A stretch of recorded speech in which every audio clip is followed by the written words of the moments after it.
Welcome back to the OHL Fanboys podcast from Day 5 of the MasterCard Memorial Cup at the WFCU Centre in Windsor, Ontario. I am Steve McLean, and with me is writer for stationnation.blogspot.com with the St. John Sea Dogs, Jamie Tozer. Jamie, thank you for coming out to the tailgate and having some fun with us today. Thank you for having me. Bit of a rough go last night, I guess is the understatement of the century. 12-5. How do you come back after something like that last night? That's a great question. I have no idea. It'll be interesting to see how the Sea Dogs respond, because this is a loss that they're not used to having, and I think it's humbling for them to have it happen on this huge stage. And it's a team that's full of top end prospects, full of World Junior players, full of guys that have been to the Memorial Cup before, and for this to happen to them is upsetting, but hopefully they can learn from it and move on. A lot of people, expected kind of Erie and St. John to be the two teams to beat here, and you guys had that loss on opening night against the Windsor Spitfires, but I don't think anyone was really pushing the panic button then. It wasn't a great game for the Sea Dogs, but it seemingly they only played about a 5-minute game, and they still almost managed to walk out with a victory there.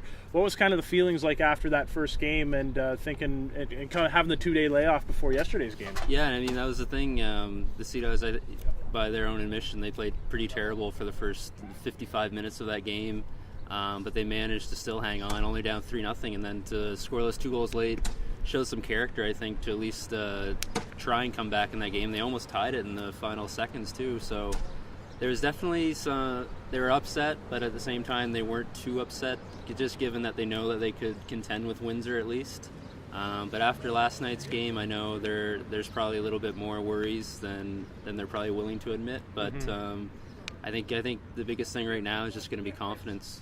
I think this team is capable of playing with the higher end OHL teams, but I think it's just they're going to have to believe that they can and improve, especially improve defensively, because they've managed to score 7 goals in 2 games, which is pretty good, but they just can't keep the puck out of the net. I was going to say 5 goals last night, 9.9 times out of 10 at a Memorial Cup game. That's usually a victory. Was there any type of moral victory in getting 5 last night, or is that anything from last night's game a positive that they can build towards tonight's game against Seattle? I don't know, honestly, because that was a pretty bad game overall. I honestly don't know. I mean, I guess it shows that they can score, and at the same time, a lot of their top scorers haven't scored yet.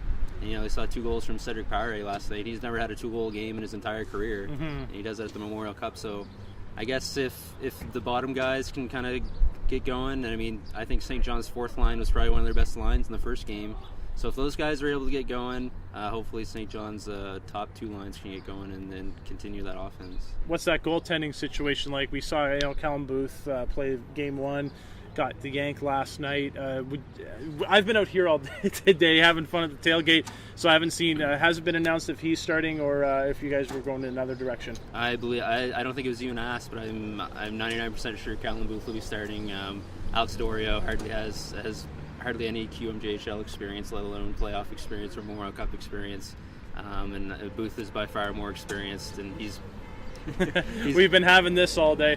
Oh, and he's been so good. Wow, and ladies and gentlemen, we're having an entrance here from my co-host Brian Thompson. Just pulled up in a he pulled up in a convertible Mustang. We better get another table out. Oh, he dropped his phone. Hi, Jeff. You dropped Brian. Jamie. Drop your phone back. I don't give a fuck. Jesus. I was hoping to have a day without Brian, everybody. Fuck no! Anyway, Jamie Tozer here from stationnation.com. We're old friends. Yes. So, Just meeting. Well, yeah, are you just rolling up and not going to contribute, or did you have any questions for Jamie? As I, talk away from the mic. No, water bottle? I'm good. I had enough of that. So big game tonight, though. Like, the biggest game. Because it doesn't get any bigger. Well, you didn't expect either of these teams to go 0-2. Yeah. First time since what, like 2000 that there's been 2-0-2 teams. 2-0-2 teams, yeah. Yeah, it's just, we figured, I had St. John winning this whole thing. And I didn't say that officially, but I wanted Windsor to win so badly. But what were the odds of this happening at this rate? I'd say pretty slim. Yeah. I think I live in Toronto, and I see the OHL quite a bit, and I know Erie is crazy good, and I've seen them play, and I know I think Erie's right up there with St. John, if not better than St. John. And so that game, I didn't expect it to be 12-5, but at the same time, it wasn't shocking to see Erie beat St. John.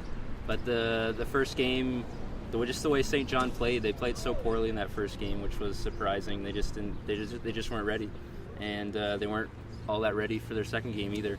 And so I think that's been just the preparation for those two games that is disappointing to see, and I know they're very disappointed themselves too. And I find them at the disadvantage tonight because, of course, they just came off the thumping last night, whereas the Thunderbirds could at least have a little bit more time to lick their wounds. What are the coaches telling the team to actually get them back into this? Well, that's a great question, because I mean, what can you even say? I mean, that's the thing. The thing I look at these games. Obviously, the Sea Dogs have to make some technical adjustments on defense in particular. But I mean, I think it's just going to be confidence. This team going into this game, because they've gotten off to such rough starts in the first two games. So obviously the preparation is just something's off, and I know they were preaching that they're just going to be better prepared, and what they're going to do to prepare differently, I don't know, but I know that they've got to come out to a better start tonight if they want to win. How have you enjoyed Windsor so far? What have you been doing on the off days? With the Sea Dogs, what have they been doing on the off days? Everything trying to stay loose as Brian gets a bit more comfortable here. I know. Mostly the team's been just hitting around different restaurants and stuff and bonding that way. What restaurants? I don't even know. Have you tried their local restaurants? Really, really cool restaurants? Yeah. Any good local restaurants? Not really. I went to the City Grill. That's all right. Yeah, that's not bad. Good. I know. I'll get you some better places later. All right. I know Brian has been telling everyone to go to Average Joe's, and what was the other one? The spicy. Oh, we gotta get some good stir fry in you. If you like stir fry, Yeah. There's a place on Walker. I'll get you. So, we were kind of talking off air a little bit about, the possibilities, when you might be leaving if the worst should happen tonight. But you were telling me it's like you almost don't even know, because that is just not in anyone's demeanor within the organization. Like, to everyone else, it's no, we're going to win tonight, we're going to win Friday, we're going to win Sunday. I guess that's the attitude you want to hear from the team. Yeah, definitely. And it's like I'm almost scared to ask when we're going home. For all I know, we're going home like tonight. I don't know. No. Have your bags packed? Yeah. No. No, but yeah, I mean, it's the Sea Dogs, they definitely didn't. Nobody thought they'd be in this position. Not all, and again, it's being 0-2 is one thing, but if those were like 2 on overtime losses, okay, that's rough. But they've 12-5. 12-5, and then they didn't play well in that first game either. I admire them getting 2 late goals like that, though. Yeah, exactly. That gives credit. They're not giving up totally, even in the face of utter defeat. And I think you look at that game, and I think a lot of people thought, okay, obviously they can play with Windsor, so that's going to kind of carry over into the next game. But it didn't at all. And I think that in the Erie game too, letting in that first shot is brutal. And I mean, Erie's just pouring the shots on. St. John weirdly scored on their first shot too, but I think it's like 5 or 6 minutes into the game.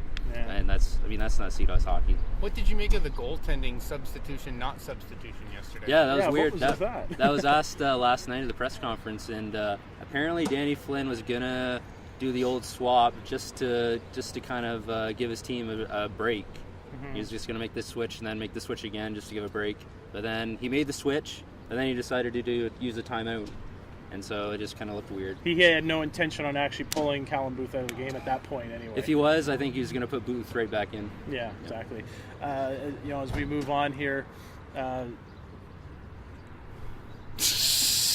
We've asked so many questions to so many people. I've blanked out. We're all tired. I'm sure you're tired. How many articles you written so far? Too many. Too many? Too many. That's where we're at. It's like, wait, we've run out of questions. No. Do you have a goal to like 2 per day? Yeah, the game days it'll be 2 or 3, maybe 4. It just popped back into my head what I was going to ask. I had a question. Believe me, we haven't run out. It's just sometimes you listen to the answer, you get too into it. Were you around? Have I asked if you were around for the 2 Memorial Cups that the Sea Dogs were in 2011 and 2012, and if you were, how has that been comparing so far? Not so much on the ice, but just the whole atmosphere off the ice as well. I actually wasn't at either of them, but I was at 2006 in Moncton. Yes. And that was a good tournament. Yeah, and you can tell it's evolved quite a bit since then. Yeah. It's a little bit more professionally run now. I know professional is the right word, but it's kind of a different feel. A little more corporate. Yeah, exactly. A little bit more empty seats. Yeah, a little more empty seats, a little bit more higher prices. Yeah. And I was at Quebec City in 2015 too, which was a lot of fun. I was at that one as well, yeah. And I think the venues are hard to compare, but the venue here is a lot nicer. but I guess I don't have the history and stuff too. Oh, very, very much so. Well, Jamie, we wish the St. John Sea Dogs the best of luck tonight, and hopefully you're hanging out a little bit more. Come back to the tailgate. We'll have some more drinks, like the Otters crew, I think, cleared us out earlier today. So Did I miss shots? you did. Yeah. Well, you'll have to watch the video just like everybody else, Brian. Round 6. So when we come back, we thank Jamie so much for coming out and having fun with us. For Steve McLean, I'm Brian. For Steve McLean, I'm You Brian wish you were Thompson. Brian Thompson. Jeez. For Brian I need a Thompson, burger. I am Steve McLean. When we come back, we wrap up Day 5 with the Seattle Thunderbirds and the St. John Sea Dogs here on the OHL Fanboys podcast.